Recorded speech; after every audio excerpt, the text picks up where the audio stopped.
Good afternoon. My name is Dr. Jeff Wells. Welcome to the Brown Bag Lecture Series sponsored by the History Department of the University of Nebraska at Kearney. The series is offered in partnership with History Nebraska, the new public face of the Nebraska State Historical Society. Lectures are held on the second Wednesday in selected months at the Kearney Public Library. A schedule for this series, as well as information about all the History Department's programs, may be found at www.unk.edu/academics/history. Learn more about History Nebraska and our programs and services at history.nebraska.gov. If you are not already a member of History Nebraska, I encourage you to join. Before I introduce today's other speakers, I want to thank the UNK History Department, the Nebraska State Historical Society Foundation, and the Kearney Public Library for the financial support which allows us to tape and broadcast these programs. If you would like to watch any of the 170 plus previous Brown Bag lectures, visit the History Nebraska YouTube page at youtube.com/historynebraska. See playlist. There you will find a subsection labeled Brown Bag Lectures. Today's topic is Kearney's Pioneer Neighborhood. Today's program will be a little different than our usual Brown Bags. Instead of one or maybe two speakers, we're actually going to have several speakers. Today's speakers will include several University of Nebraska at Kearney students who will be presenting some of their own research and the research of their classmates on homes in Kearney's Pioneer Neighborhood. Our presenters today will be Hannah Gonzalez, Parker Wittoon, Cannon Marchand, Justin Horn, and Megan Steinauer. These students are representing a larger group of students that over the last 2 years have been researching homes in the neighborhood.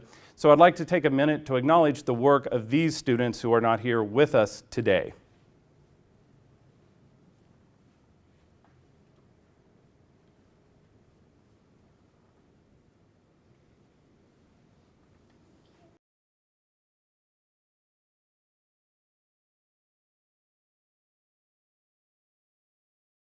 I also want to give thanks to several people and several institutions for helping out the students with this project.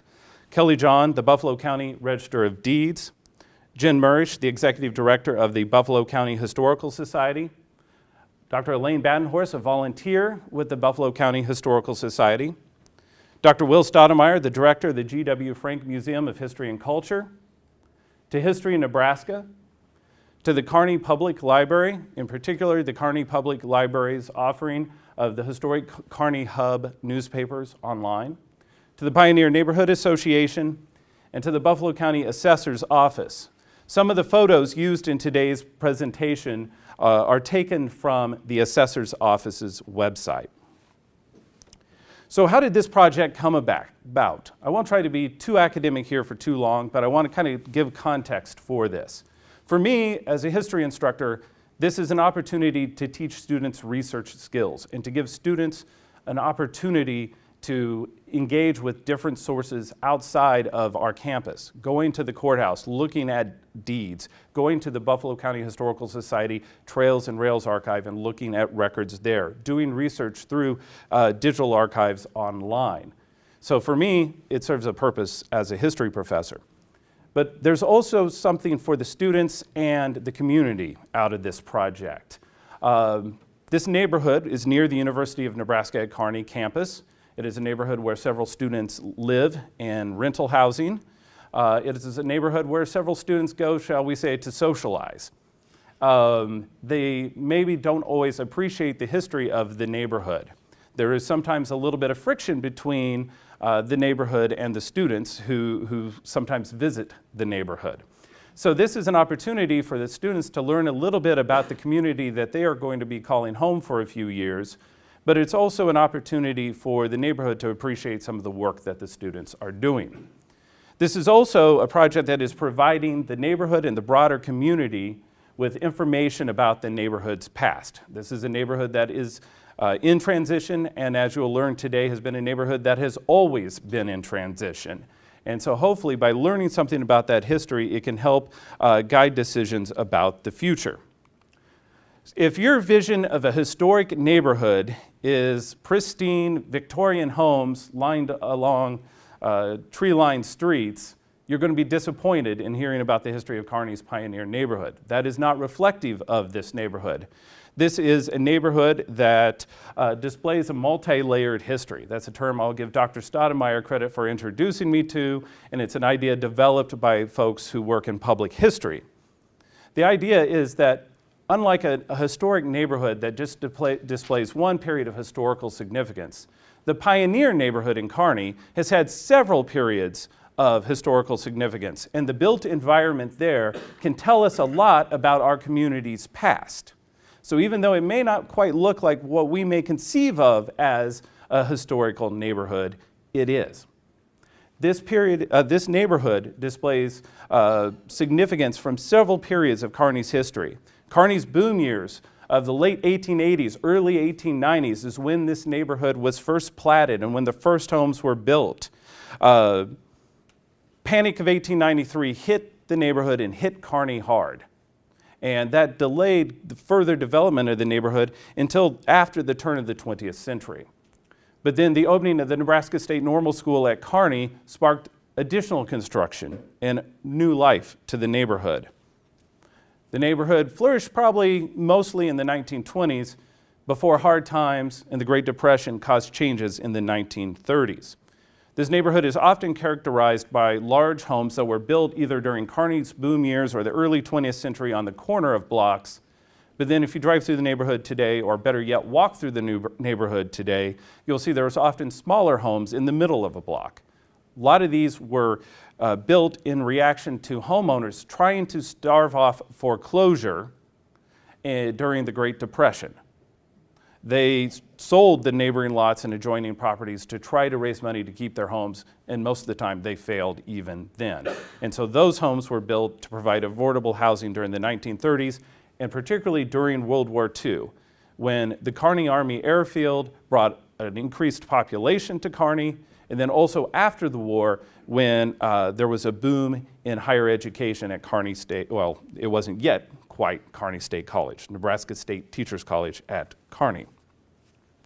All right, so for those of you who may not be familiar, I suspect most of the folks here today are familiar, but if you're not, and for our television audience, this is the neighborhood that is defined today as being south of Highway 30 in Kearney, which we also know of as the Lincoln Highway, north of Railroad Street, west of 2nd Avenue, which is today the main north-south thoroughfare through Kearney, and east of 15th Avenue.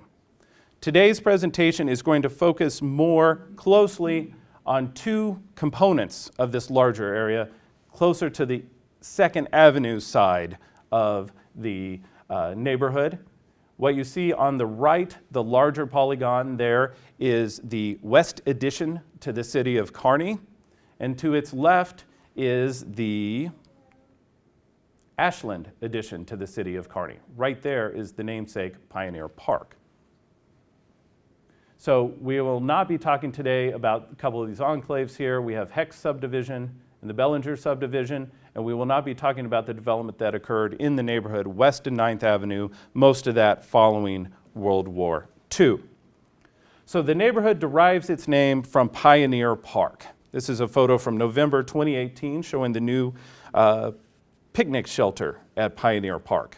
The square block, now known as Kearney's Pioneer Park, was once home of the privately owned Kearney Waterworks that was served the whole city of Kearney at the time. By 1889, a well house near the intersection of 8th Avenue and West 21st Street housed two pumps that drew water from a well 30 feet deep. In May 1891, the Kearney Hub reported that the Waterworks Company has been quietly working on a park, and in a few days, flower beds, trees, and foliage plants will beautify the grounds. The work, according to the Hub, transformed the appearance of what was then known as Waterworks Square.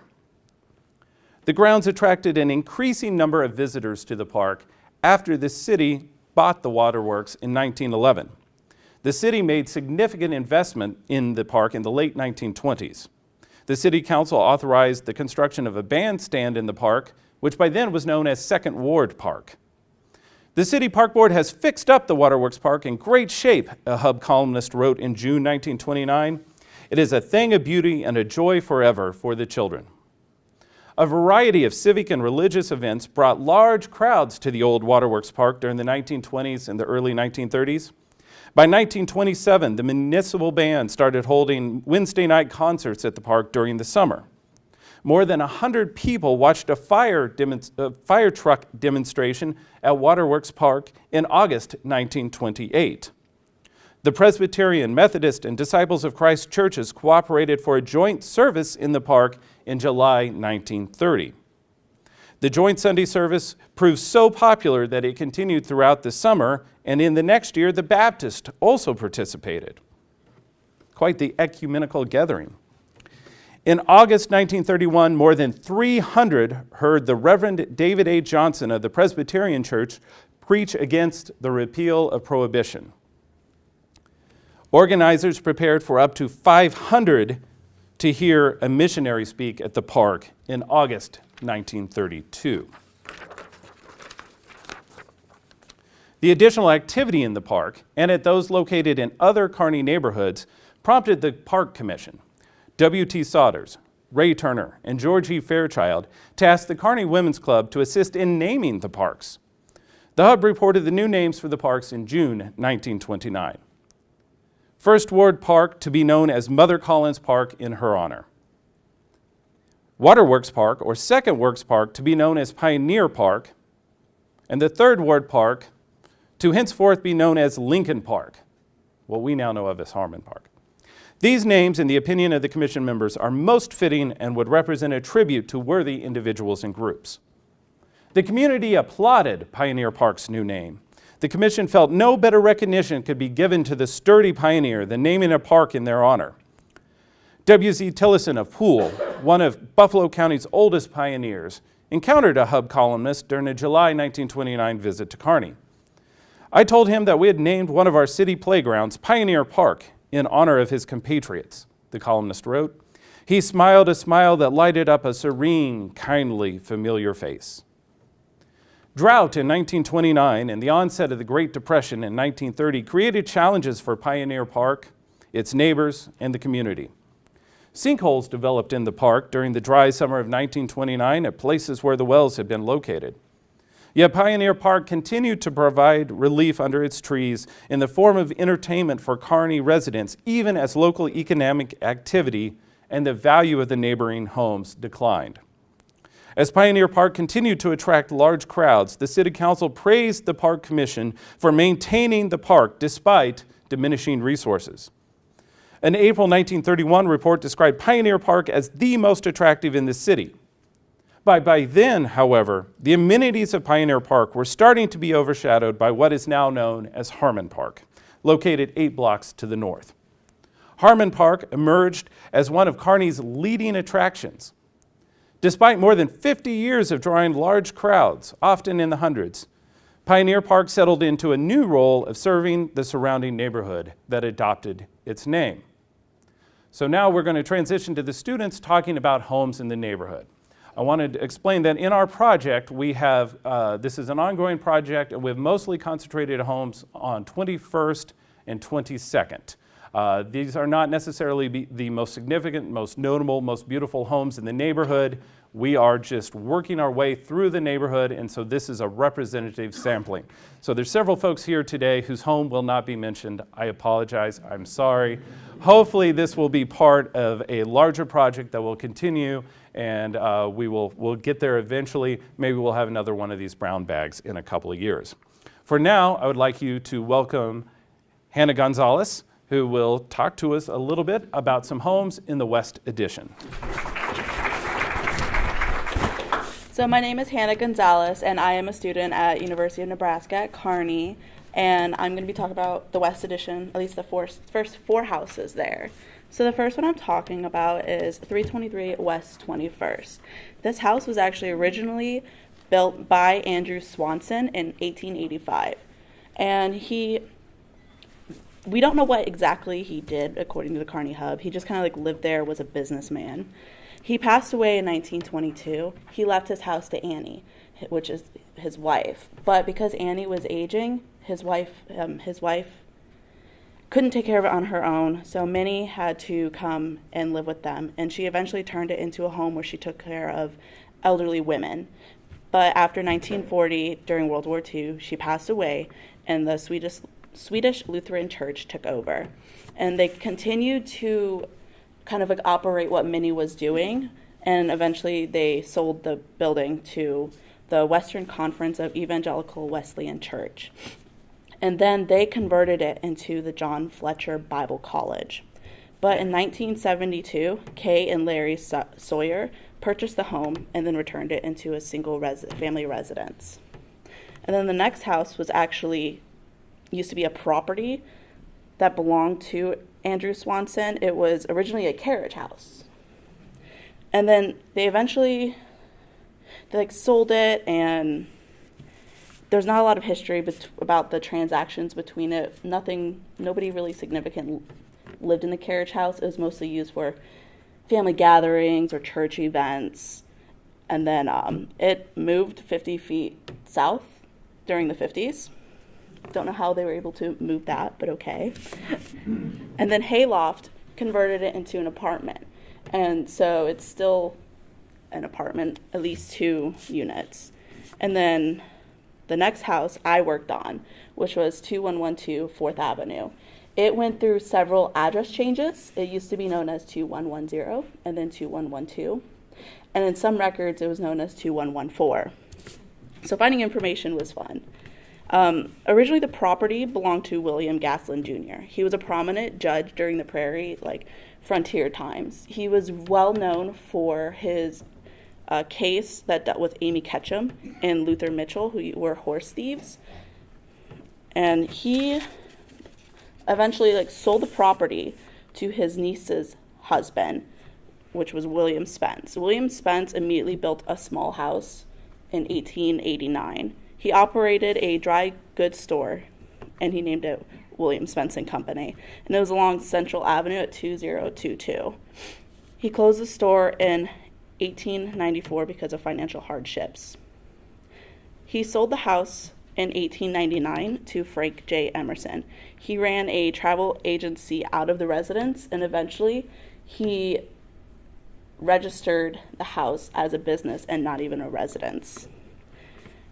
In 1925, he sold the house to Isabel Cameron. Isabel Cameron was a school teacher at the Gibbon Public Schools. She taught English and music. And during the Great Depression, she let her family move in, which was Dr. A.D. Cameron and several of her other siblings. They almost lost the house, and it went up for auction in 1932, but nobody purchased it. And they were able to live there until they sold it in 1945. Belle Thomas had purchased the home in 1945 along with her husband, Lloyd Thomas. Lloyd Thomas was the president of the Kearney Chamber of Commerce in 1942. Both Lloyd and Belle were known for being involved in local politics here in Kearney and in Buffalo County. So the next home is 2120 4th Avenue. It was built in 1887 by J.D. Hawthorne. He ran Hawthorne Jewelry, which is the oldest continuously operating business in Kearney. After Hawthorne's death, the home was rented out to many residents over the years, until it was purchased by David Martin in 1939.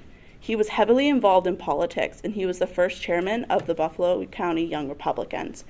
David Martin became a member of the Republican National Committee and ran for Senate in 1954, but he was unsuccessful. But later in 1960, he was elected to Congress from Nebraska's Western District during his time in D.C. He became a member of the House GOP leadership team. Okay, thank you, Hannah. Our next presenter is Parker Watoon. Yeah, so I'm going to keep moving westward down the neighborhood to this first house, which is 506 West 22nd Street. So this is a large Italianate style home, was built in 1884 out of pressed brick, which still remains underneath that coating today, 130 years later. So the first owner of the house was F.Y. Robertson. Mr. Robertson began working in Kearney as a teller for the Kearney Building and Loan Association, and gathered so much success there that he eventually went on to become the company's president. Miss Eva Robinson, his wife, was extraordinarily active in the community and cultural life here in Kearney. She would be one of the original 10 women to form and charter the 19th Century Club in 1888, where she would serve a time as president of the organization. That was the organization that would go on to become the Women's Club. According to the local brevity section of the Old Kearney Hub newspaper, the Robinsons were frequent dinner guests of the Nevises, who lived a couple houses down and would host gatherings from time to time. The Robinsons were also known as enthusiastic dancers, as they were frequently listed as attending dances at Kearney's Opera House and Midway Hotel. As you can see, the home has a window walk with ironwork on the second floor. This window walk still remains there today, but was originally used to escape the heat that would often fill these large Italian or Victorian homes. This could be used by opening the window and allowing the structure to catch the breeze, which would funnel in and cool the house to a level. It was still miserable. But the house changed ownership a few times after the Robinsons sold it in 1910 to George and Mary Smith. The Smiths and their children, Charles and Gladys, lived in the home until the Great Depression struck in the U.S. in the 1930s, forcing them to sell. The home was then purchased and owned up until the early 1940s by William Reagans. During the 1940s, we see World War II's effect on the property, as Dr. Wells had mentioned earlier, as it was converted into apartments to accommodate the large population boom that came to Kearney. It has since been restored to the original single home format by successful owners, like most of the houses in the neighborhood today. So continuing on down the block, we come to 515 West 22nd Street. So this is a 236 square foot home, was originally purchased and built in 1925 by Albert B. Tollefson and his wife Zoe. The original lot was split and purchased by Mr. Tollefson and his wife from a local pioneer and widow, Ella L. Bessie, on August 25th of 1925 for $2,000. That was just for the lot. The Tollefsons started construction on the home not long after, and they moved out of the previous home just down the street on 211 West 24th Street later that year when the house was completed. So it was built entirely out of brick, as you can see, and was valued at an astounding $18,000 in the 1930 census, which, if you think about it, that's during the Great Depression, right? It was a really, really expensive house for the time and kept its value, unlike many of the homes in the neighborhood. The layout of the home is virtually identical today as it was in 1925, which may be to the fact that the home did not change hands a single time until the 1960s. Just like the Robertsons I mentioned earlier from down the block, the Tollefsons were very active members of the community of Kearney, both socially, politically, and economically.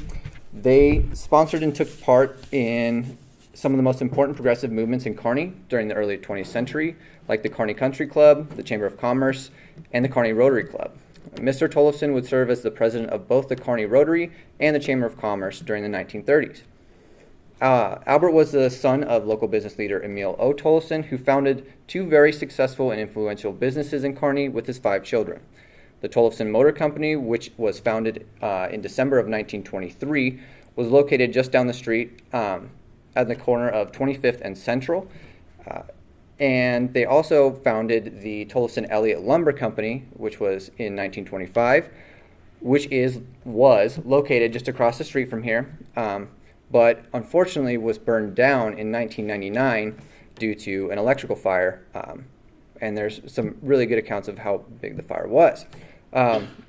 So in 1926, Albert Tollefson became the president of the company that his father had left behind for him, and he ended up running the the lumber yard here in Kearney until 1961. He was also a career attorney here in Kearney. He was the Buffalo County Attorney, where he was elected from 1914 through 1919. So we're going to keep moving down the block, going west again. We come to 522 West 22nd Street. This property was originally purchased by Sidney Smith in 1895. Mr. Smith had moved to Kearney in 1895 to join his older brother, who was already living here. He owned the land, but did not begin construction of the house we see here until August of 1908. Mr. Smith moved from Kearney 2 years later and sold the house to Ralph and Cordelia Drake in 1910 for $4,500. Ralph and Cordelia Drake would live in the home for only a year until 1911. They then sold the home to a local farmer named Peter Wink. Mr. Wink, who was originally from Wright County, Minnesota, purchased the home on February 28, 1911 for $6,500. He would live in the home from then on until 1926. So Mr. Wink served as 2 terms as a state senator for Nebraska in the 22nd District from 1913 through 1917. This was before the unicameral. And eventually would become a leading member of the Democratic Party here in the Kearney area. He was also vice president of the Kearney Land and Mortgage Company. He would eventually fall extremely ill in 1925 for about 7 months and succumbed to his illness in 1926 when he passed the house to his wife Bertha Wink, who would then pass the property along to their son John Wink. John would live there for 3 years until 1929 when the Great Depression struck and the house became vacant until 1938. Actually, it passed between a couple of renters in that time. But in 1938, it was purchased by Kenneth H. Dryden. Dryden was a successful lawyer in Kearney and was a partner at the Dryden Jensen law firm. He and his wife would live on the property for about 4 years before moving in 1941. In 1941, Dryden sold the property to John P. Jensen for $3,000. So you can see the Great Depression had an impact on the value of the home. Mr. Jensen was also a partner at the Dryden Jensen law firm and would be an active member in the community of Kearney as well. He was an instrumental member of the Chamber of Commerce during the Progressive Era and would be promoted to vice president of the organization in 1939. The same year, Albert B. Tolleson, that I mentioned earlier from the 515 West 22nd Street, would serve as the president. The Tollesons and the Jensens seemed to have close neighbors and friends, and were mentioned several times in the Kearney Hub as attending local events together and golfing together in competitive tournaments. The Jensen family would go on to own the home from 1941 until 1968, and till the current owners. So with that, I'll let my colleague Cannon introduce himself and continue walking you guys down the street.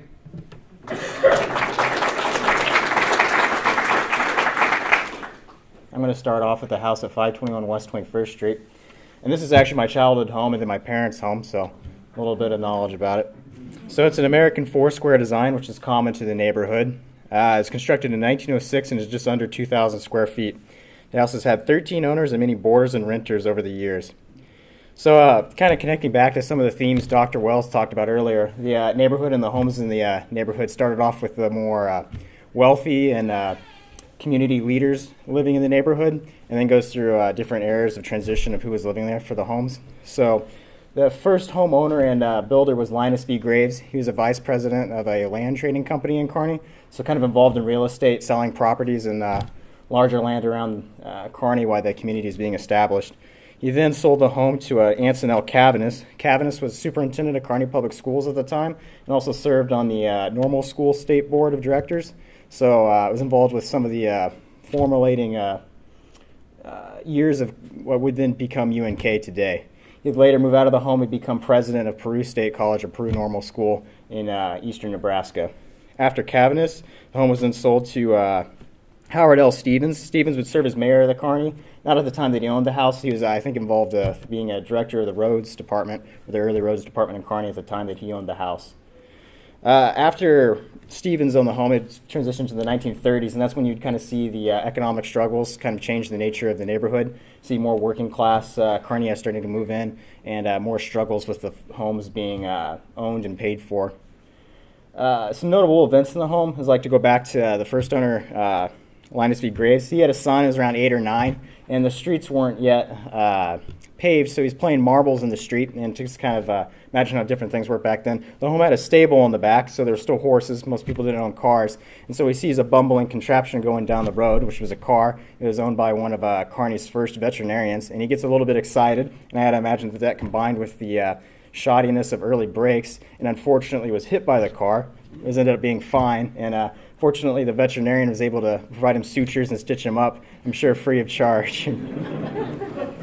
So moving on from this house, I'm going to move into the Ashland edition of Kearney from the West edition. I'm going to talk about the house on 621 West 21st Street. So this home was built and owned first by C.H. Postal, a German immigrant to Kearney. He was a barber in the community, but also seemed to be involved with selling land in Kearney too for these homes in the Pioneer Park neighborhood. I came across his name when I was doing the research on the land ownership that my house is on. He sold the house in 1908 for $2,400 to a Frank Everett, who was moving to Kearney to be a lawyer. He lived in this house with his family until 1918 at the time of his death. The next owner was a Charles Wheeler, and Wheeler sold the house to a Don Patsios in 1930. Patsios was the owner of the Yellow Cab Company in Kearney, and then also in the 1930s and 40s he provided bus services to Kearney public schools, and then also while the Army Air Corps or Air Force Base was in Kearney, he provided bus service to the soldiers that were living on the post as well. Transitioning now to the house on 2102 7th Avenue. So this home was built in 1907 for Henry Andrews. Andrews was an attorney in Kearney and was also a Civil War veteran, which kind of just gives you an idea about the vast amount of time that the people living in these homes and up to today have had, so a lot of history involved with that. His son Kenneth would serve as mayor of Kearney in 1970. The Andrews family then would sell the house in 1934. That year it was sold to a Frank Bodinson, and then in the same year he would sell it to the Knutson family. And if Dr. Wells can correct me, Knutson was an architect in town, and if you're familiar with the men's hall on campus and some other WPA projects in town, he was involved with the designs for those. After Knutson, it would pass through a few more families. The most notable would be the Nye family. And Barlow Nye was an influential lawyer in the Kearney community as well, and it also would serve as a colonel in the Army National Guard in Kearney, and it was with a unit there that actually still is in Kearney today, and it's just transitioned some of their names over the years. After the house at 2102, moved to the house on 2112. So this home was built by Jamin Downing, or was the first owner. The Downing family had multiple properties in the community and also owned a lumber company. And it kind of appears they went on a lot of vacations and moved around a lot. So they rented the house out a lot too during the period they owned it, and then sold it. And then it also kind of went through a lot of different owners. So exactly who was living in it, when is kind of confusing and a little bit unclear. But it does appear around 1910 that it was bought by a doctor in the Kearney community. Then he actually used the home as his doctor office for a number of years. And then again, kind of with the other themes of the homes in the neighborhood, it would kind of then in the 1930s transition to a lot of different owners and struggles in owning the homes. So kind of wrapping it all up and putting it together for the research that I did on my house and then what I saw from these homes is that you see that there was a lot of again, a lot of things that Dr. Wells said, a lot of movement of the people. So even in the early years of the homes in the community, when there's the influential community members, the community leaders, those mayors, those superintendents, and those lawyers living in the houses, they didn't stay set in that one house. They'd move around to other houses in the neighborhood too. I'm sure just with the changing of the times and the changing of their economic and different opportunities, they'd move around to best find those opportunities as they saw fit. And then in the 1930s, with the Great Depression and a lot of those struggles that happened with that, you saw the homes in the neighborhood kind of move more into a maybe multi-family homes or more working class families, if you'll use that. And then kind of today, thinking of it now, like being from the neighborhood, you see that some renewed interest in the homes, more of the historical homes in Kearney, and compared to other homes in Kearney, they've been altered less, and they're still more in their original historical condition, which makes them attractive to many of the people that live there and are wanting to move into there. I know my dad's done some work renovating our house, and he's pretty proud of the history of the house, and that's what attracted him to live in the neighborhood too. So I'm going to transition then to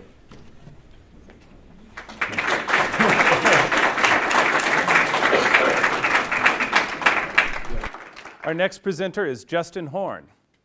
I'll begin with the home at 823rd West 22nd Street. This large house was originally constructed by George Cutting. He purchased the land the house sits on in September 1886 from the South Platte Land Company. By 1889, the house was completed and Cutting was living in it. The home is located at a major artery in Pioneer Park's Ashland Addition, and at the time of its completion, it was one of the largest homes in Kearney. Cutting was a prominent member of the Kearney community. At various times, he served as the county clerk, secretary of the Kearney Building and Loan Association, secretary of the Buffalo County Agricultural Society, cashier at the First National Bank, and vice president of the West Kearney Improvement Company. In 1894, Cutting also ran an unsuccessful mayoral campaign. The economic panic of 1893 negatively affected Kearney and the state of Nebraska, and thousands of people left the state. The Cuttings were part of this exodus. They sold their home to try their luck in Salt Lake City. By 1905, the house was bought by Virgil Chapman Chase and his wife Lillian for $6,250. Chase was a local merchant. He operated a men's clothing store downtown on Central Avenue. In 1900, Chase had the rare honor of meeting vice presidential candidate Theodore Roosevelt. When Roosevelt visited Kearney on the campaign trail, the Kearney Hub reported that Chase offered his carriage drawn by a team of beautiful black horses for Roosevelt's use. Upon Chase's death in 1924, his will left the house to his wife Lillian, and she continued to live there until her death in 1940. The house then fell to her daughter Ruby. By 1941, Ruby was no longer living in the home, but renting it out. During the 1940s, the home changed hands several times, but by 1950, it was purchased by Vern Freeman. After 1950, Freeman converted the home into a nursing home, and it was operated as the Freeman Nursing Home until 1975 by his wife Golda, who was a registered nurse. Across the street at 810 West 22nd and the intersection of 8th Avenue is a house built in 1911 by Alfred U. Dan, who was a Kearney banker. Dan purchased the land in April 1907 for $1. Pretty good deal. In September 1917, Dan sold the property to Julius S. Donnell and his wife for $5,500. Not only did Donnell receive the 3 legal lots the house sits on, but also the eastern half of a vacant lot next to it.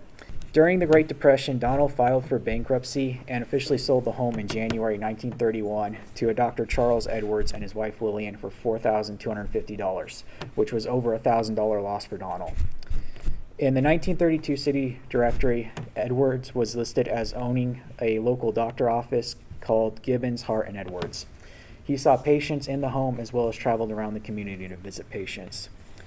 Edwards and his wife took pride in keeping the home presentable and clean. In a 1939 City of Kearney cleanup campaign, the home was awarded first prize as being the most beautiful home in Kearney. Otis L. Milton and his wife Mabel purchased this home from Dr. Edwards in 1945 for $12,000. The former Kearney mayor and his wife only lived in the home for a few years. The home was back up for sale in 1948 and was purchased by Richard G. Snert and his wife Opal, who were owners of the Snert Bakery downtown. They were owners of this property until 1956 when it was put back up for sale. And this home was later featured in the 1992 Nebraska Historic Homes Survey. Traveling south down 8th Avenue, we come to the home at 2112 8th Avenue, which Historic Homes of Pioneer Park claims was built by Frank and Mabel Flank in 1921. This house, the 1922 City Directory lists Frank's occupation as a real estate agent. His wife Mabel was active in the Kearney community, and she used the home to host several different organization events, including the Presbyterian Guild and 2 women's organizations, the Delphin Society and the PEO Sisterhood. By 1939, the Flanks moved to Shelton and sold their home to Harold Falls, a rural mail carrier. The Hub reported on many of Falls' successes as a golfer. He shot a hole-in-one on multiple occasions and won several golf tournaments.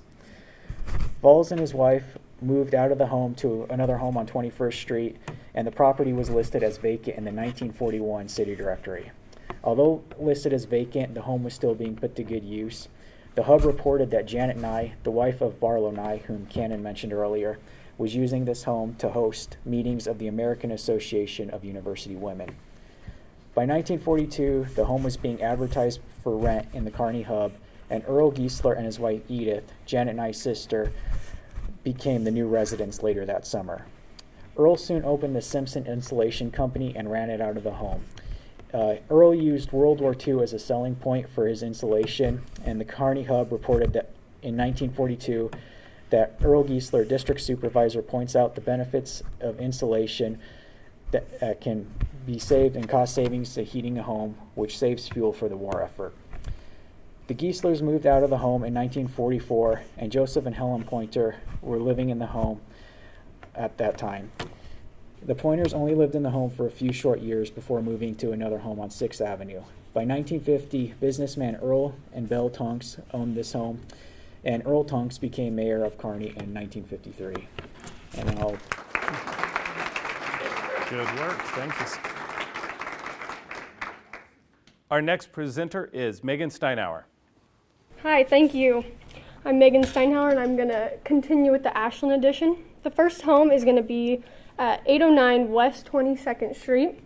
The house was built for Warren Pratt and his wife Amelia in 1885. The property is located on Block 5 in lots 4, 5, and 6, adjacent to the alleyway. The land before this was owned by the Union Pacific Railroad and then was sold to a land speculator. Warren Pratt would eventually buy the property and build a home in 1885, and it first appears in the Sanborn maps in 1909. Warren and Amelia were prominent members of the Kearney Society. They were local Presbyterian members, and they held meetings to support their church at their home, to include meetings on missionary opportunities and other prayer groups. Warren Pratt would eventually fall ill at the age of 82 in 1940. Dillow Webster and his wife then moved into the house after purchasing it from Mrs. Pratt in 1943. Dillow ran a business in Kearney. It was the Webster Battery Service, and it sold batteries for cars, and he also advertised in the Kearney Hub and town directories. On to the 712 West 22nd Street home. D.M. Atchison purchased the home in 1905. While the Atchison family built the house, it was actually the Manuel family who owned the house and rented it out to many owners were renters for an upward of 25 years, and the Wallace family who resided in it for 9 years, as many resided in the home as renters. The residence is in the Ashland addition on the eastern half lots of 10, 11, and 12 in Block 9. In 1908, the Kearney Hub reported that a new 2-story porch on the residence of D.M. Atchison was erected, but this house was later split into apartments. The Atchisons sold the property and residence to Etta Manuel in 1913. As renters, both the Killian family and the Frank and Irene Nye family resided in the home in 1914 as renters. A want ad was placed in 1916 in the Hub, renting out a large, well-lit, pleasant room in a modern home, as Etta Manuel described. From 1916 to 1936, the residence was continually available and had various renters. For example, Melvina Scott of the Kearney State Teachers College faculty resided in the home in 1921, as the Kearney Hub reported on the roster of college faculty. In 1930, the value of the home was recorded at $9,000, and B.C. Manuel was listed as a real estate salesman. When Etta Manuel passed away in 1935, the Hub stated that he was a well-known resident and had been in ill health. In 1935, the Manuel children relinquished their rights to the residence and sold it to their father, B.C. Manuel, for $1 and love and affection. Financial troubles began with the family in 1936, as expected. The Blackledge posted that in the Hub in 1936 that the Homeowners Association was acting to foreclose on the home mortgage in 1934. In 1938, the resident went to the Homeowners Association, and the house was subsequently laid vacant until 1941. In 1941, the Kearney City Directory listed Bert Wallace and his wife Martha as residing in the home, along with their children and their maid. Bert and Martha were active members of the Kearney community, in which they hosted many parties in their home. In 1950, the deed to the residence went from the hands of the Homeowners Association to Bert and Martha for $1. 4 months later, in November, Bertha and Wallace sold their home to the Gunlucks for $12,500. This residence has been owned by 3 different people from the construction to 1950. It is housed in a large variety of community residents, including renters and homeowners of diverse backgrounds. Onto the home of 704 West 22nd Street. It was the home to the Barney, Jard, and Sorensen families. This home was built in 1900 by Walter Barney, which was an abstract and real estate business. Barney and his wife lived in the neighborhood in 2 different homes, actually, one on 25th Street and at 506 West 25th Street, and the other at the corner of 25th and 3rd. The home was occupied by Barney's grandson Warren and other great-grandchildren. On to 705 West 22nd Street. Austin Galentine built a 1-story home in 1884 that still stands to this day. The home was conveniently located on the outskirts of town where Galentine could tend his horses.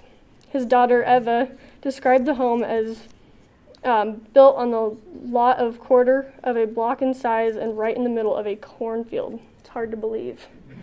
The Sanborn maps did not mention the estate until 1889 when the home was built in the neighborhood.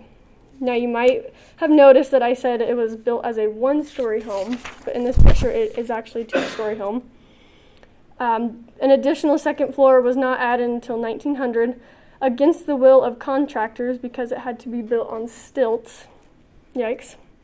Another unique feature of this home is that a slab of concrete and a hitching post along 7th Avenue was built. The slab of concrete helped women climb down from their carriages as a stepping stool while the hitching post tethered the horse. As an important member of this community, Mr. Galentine invited guests over for formal dinners and leisure activities such as billiards while he was speaking about investments.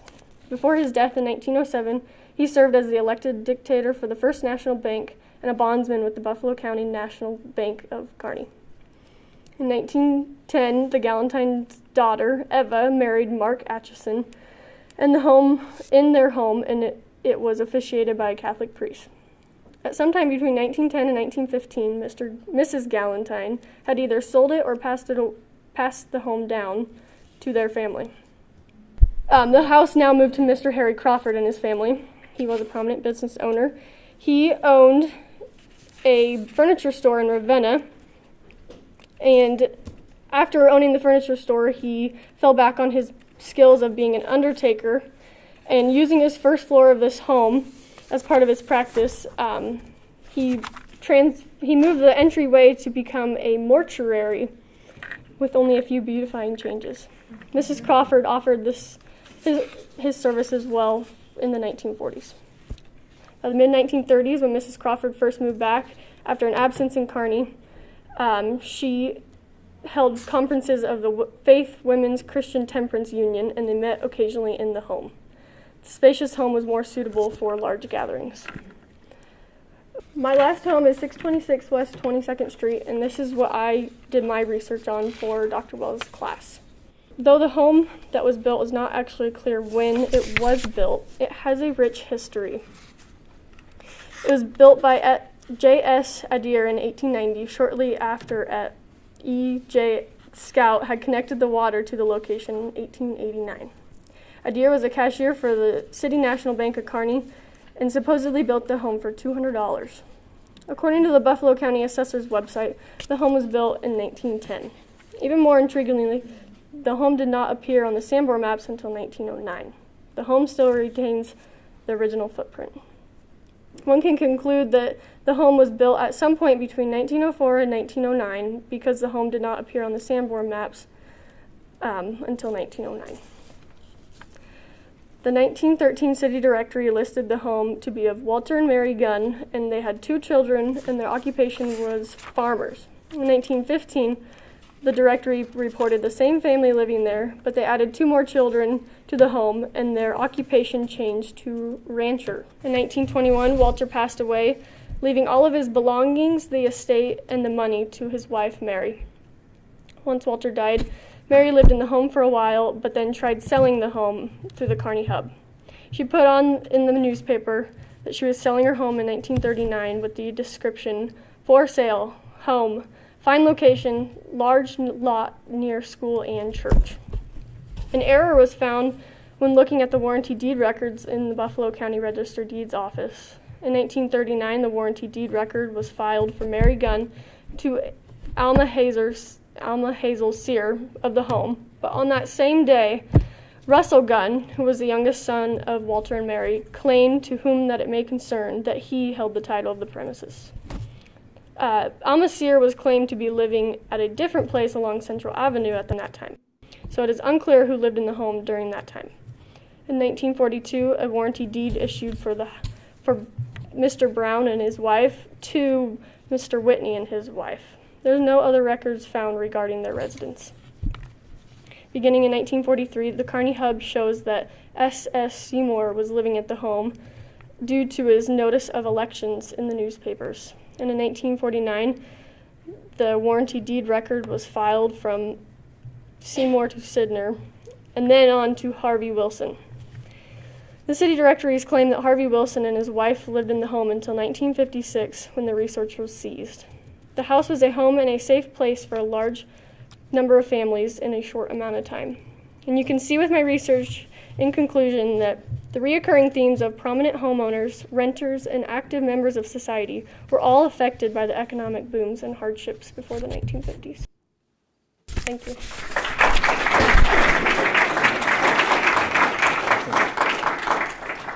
All right, once again, I want to emphasize these are students who have been presenting work that they have done and other students have done. And so I think they've done a terrific job. I want to point out, yes. I want to point out that none of the homes that they have talked about today are recognized by the city, the state, or the federal government as a historic site or a historic place. There are, however, 5 structures in the neighborhood that have National Register of Historic Places designation, and I just briefly, before questions, want to present them to you. Properties listed on the National Register of Historic Places in the Pioneer neighborhood include what we now know of as the UNK Alumni House that was built for A.O. Thomas. He was the first president of the Nebraska State Normal School at Kearney. There's also the home at 2215 9th Avenue. What we now know of as the Kearney Women's Club, built as the Downing House at 723 West 22nd. What we now know of as Central Elementary School, but it was at the time known as Kearney Junior High School. And St. Luke's on 2nd Avenue. Okay, so what I'm going to do now is invite the students to come back up here and join me, and we will open it up for questions for a few minutes. I do ask that if you have any questions, to please step over there to the podium.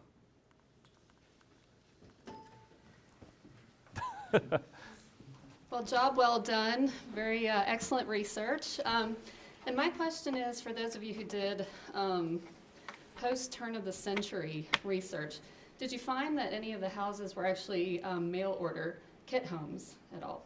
So that was my hunch as well, but there's no actual evidence that I could find to say that it was or wasn't, because there's no construction information on it. It just appears after he purchases the property, but that was my assumption because there was a couple of homes in the neighborhood that had done that. But yeah, I couldn't find anything on whether it was or not as much as I wanted to. So, Kim? I can't say that I found any of that for my home. I know the American Foursquare was kind of with a commonly owned like Sears and Roebuck, cookie cutter home purchases were, but I didn't find anything on that. Unfortunately, I think the gentleman who could have answered that question just stepped out because I believe that there were components, at least, in the home at 6th and 21st across the street from the home that Cannon talked about that were shipped in as part of a kit. And we do know that there are common features that were probably shipped in from elsewhere that I know for sure appear in that home, Cannon's home, and in 2212 7th, that were all built kind of around the same time, around 1907. My question is, you all have done a whole lot of research to find out a lot of information about each of these properties, and information that I'm sure the homeowners, if they're not here right now, would love to know. So what would you all like to see done with this information going forward? What do you want to see as the outcome of all of this? The goal was to put a historic significance on the neighborhood, to try to preserve some of the history and allow the people that live there to understand where the house comes from and who may have lived there before them, just because it is historically significant to the city of Kearney, and a lot of prominent members have lived there. So I think the main part of the project was to at least draw attention to it, and to try to give the community something that we as college students may, as Jeff or Dr. Wells had said earlier, may partake in social gatherings in the neighborhood that aren't always the most clean. It's an opportunity for us to give back to the neighborhood, kind of show that we care about it and have some importance to it. So, Piggybacking off of that, I started doing this project, I didn't even know where Pioneer Park was because I'm from out of state. And now that I have an actual connection to the community, it brings greater appreciation. So being able to tell other people on campus what I'm doing with this project or what others have done can bring that connection from UNK to the community so that it's better close knit. And I want to kind of continue doing that. I guess for myself, I'm from Kearney and always lived here, so I kind of see we have more of a shared community history. I don't know if all of you in the crowd are from Kearney, but you see some of those same people involved with some of the same things you are today, the college, the Kearney Public Schools, and those different businesses in town. So there's still people in the community or the Pioneer Park neighborhood community that are involved with Kearney Public Schools and definitely the college. So we still have that shared community experience that's changed over time, but in some way is still connected, and we still have that. And then being able to connect to the past gives us, obviously just a better understanding of where we are today and maybe a little bit more appreciation. To get maybe a little bit more academic with that answer, not that they weren't, but the American Association of State and Regional Colleges may have messed up the acronym or the name of that organization. They have this concept called Stewards of Place, talking about how state and regional colleges have a responsibility to the communities that they're located in to be good stewards, intergenerational stewards of the communities where they're located. And so part of my motivation is to kind of cultivate that atmosphere at UNK among our students, that they are not just coming into Kearney for a brief period of time, but they are contributing to the long-term stewardship of this community and this neighborhood, which is adjoining to the university campus. In terms of the long-term kind of goal of the project, this is a project that I hope will continue with classes in the years to come. We will get more and more homes covered. We've covered more than what we were able to talk about today. Long-term goal is to create a website or a digital history project to share some more of this information with a bigger audience, to hopefully facilitate pedestrian tours, that sort of thing. Oh, and by the way, so I've left some of my cards at the back. If somebody does have some information, particularly old photographs, pick up my card on the way out and send me an email. So once again, thank you for coming today, and let's have another round of applause for the students who are here.